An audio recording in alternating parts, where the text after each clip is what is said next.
right. Section 4 of our chunking for lesson 1-1 covers consecutive terms of a sequence and our common difference, or you'll sometimes hear it called as our constant difference. So let's take a look. On the previous 2 slides, you should have seen a couple of things.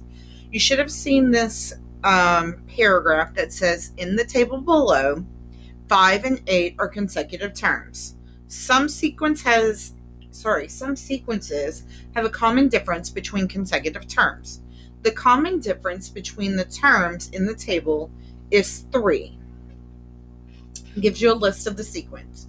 5, 8, 11, 14, and again, the dots to represent we continue on in the same pattern.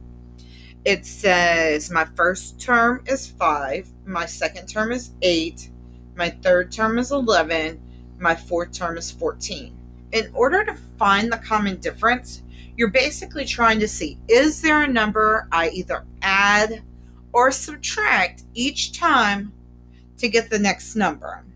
So for instance, earlier our common difference would have been 12 when we were dealing with our eruptions. Okay. So here we have an increase of 3, an increase of 3, and an increase of 3. Off to the side, you have some academic vocabulary and a math tip. Academic vocabulary says consecutive refers to items that follow each other in order. So because 8 follows 5 in our sequence, 5 and 8 are consecutive. Here it says in our math tip, a common difference is also called a constant difference. So please note that those are interchangeable. In this section 4 of lesson 1-1, we'll be covering questions 8 and 9. 8 and 9. And on these 2 questions, I think you probably need about 5 minutes time.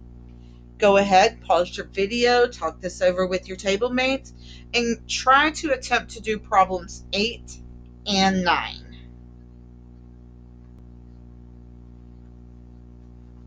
All right, let's take a look at the answers that have now been provided for you.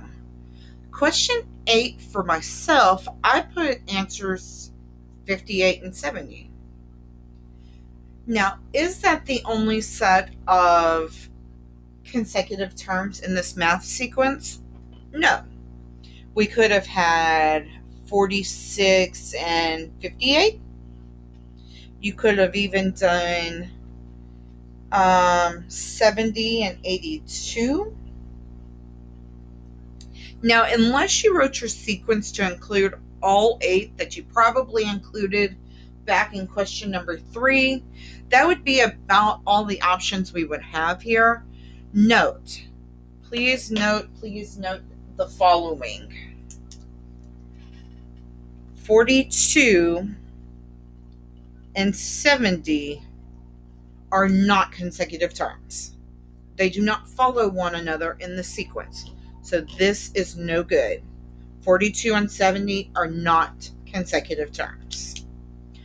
Your debriefing question on the next slide will contain a collaboration board. Again, those are our little sticky notes that we answer. And you might have already heard me answer this question in another way. Good luck.